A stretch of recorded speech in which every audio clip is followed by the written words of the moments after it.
The wine sparkled in his eyes, and the bells jingled. My own fancy grew warm with the Medoc. We had passed through walls of piled bones, with casks and puncheons intermingling, into the inmost recesses of the catacombs.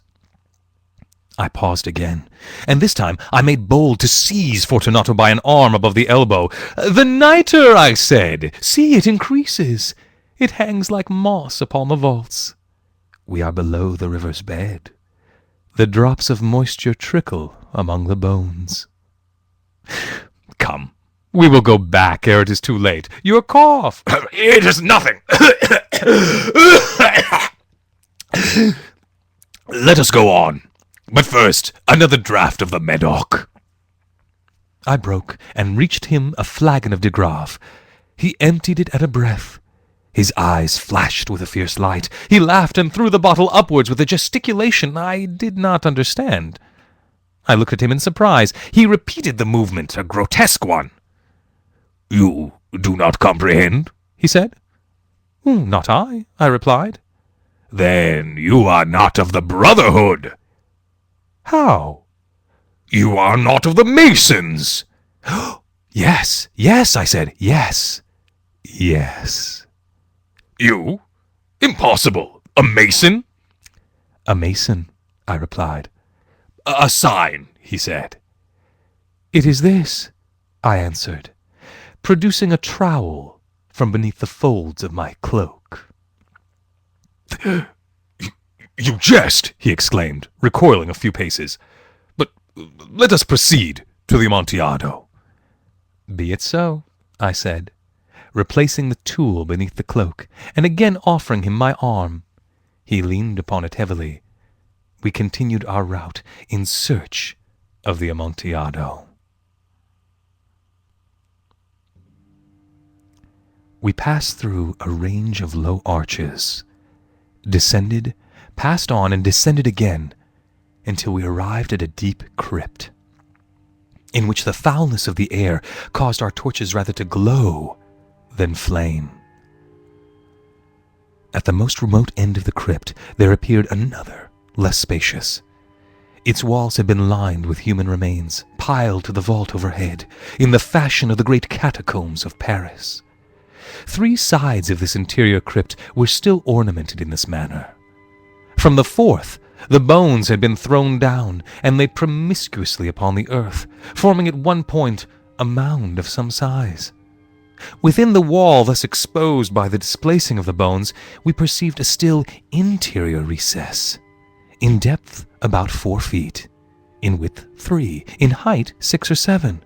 It seemed to have been constructed for no special use in itself, but formed merely the interval between 2 of the colossal supports of the roof of the catacombs, and was backed by one of their circumscribing walls of solid granite.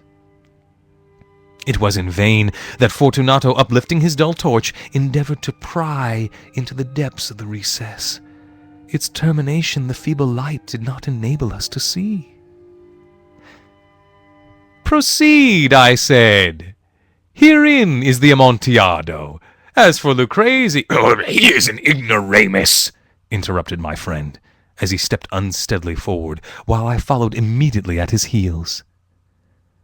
In an instant he had reached the extremity of the niche, and finding his progress arrested by the rock, stood stupidly bewildered.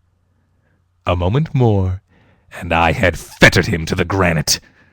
In its surface were 2 iron staples, distant from each other about 2 feet horizontally. From one of these depended a short chain, from the other a padlock. Throwing the links about his waist, it was but the work of a few seconds to secure it. He was much too astounded to resist. Withdrawing the key, I stepped back from the recess. "Pass your hand," I said, "over the wall. You cannot help feeling the nitre. Indeed, it is very damp. Once more, let me implore you to return." "No? Then I must positively leave you. But first, I must render you all the little attentions in my power." "Amontillado!" ejaculated my friend, not yet recovered from his astonishment. "True," I replied, "the Amontillado." As I said these words, I busied myself among the pile of bones, of which I have before spoken.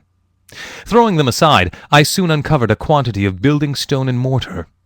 With these materials, and with the aid of my trowel, I began vigorously to wall up the entrance of the niche.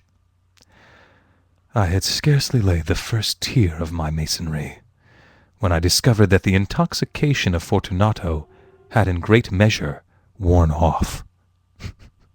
The earliest indication I had was of a low, moaning cry from the depths of the recess.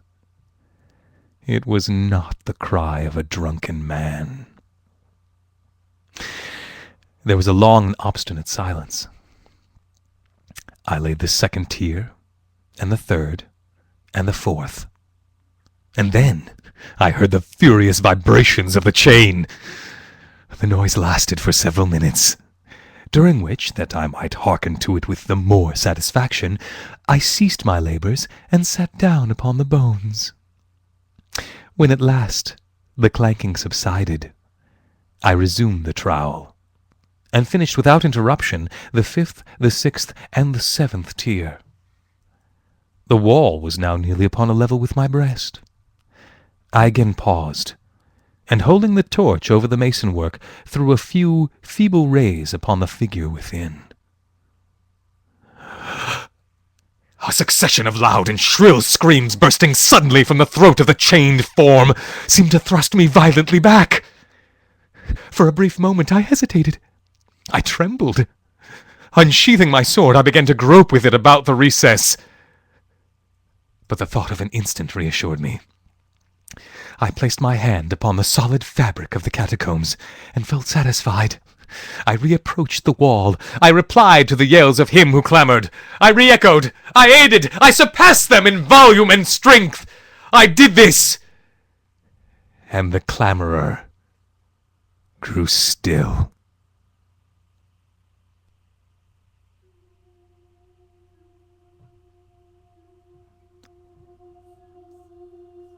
It was now midnight, and my task was drawing to a close. I had completed the 8th, the 9th, and the 10th tier. I had finished a portion of the last and the 11th.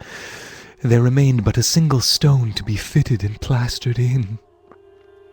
I struggled with its weight. I placed it partially in its destined position. But now there came from out the niche a low laugh that erected the hairs upon my head. It was succeeded by a sad voice, which I had difficulty in recognizing as that of the noble Fortunato. The voice said,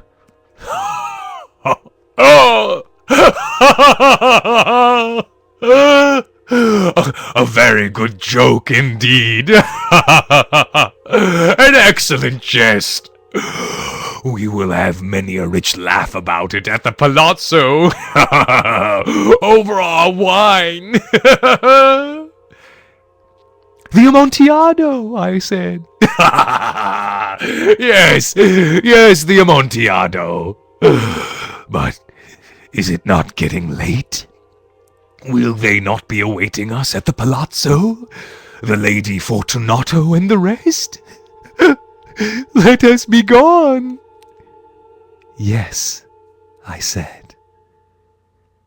"Let us be gone." "For the love of God, Montresor!"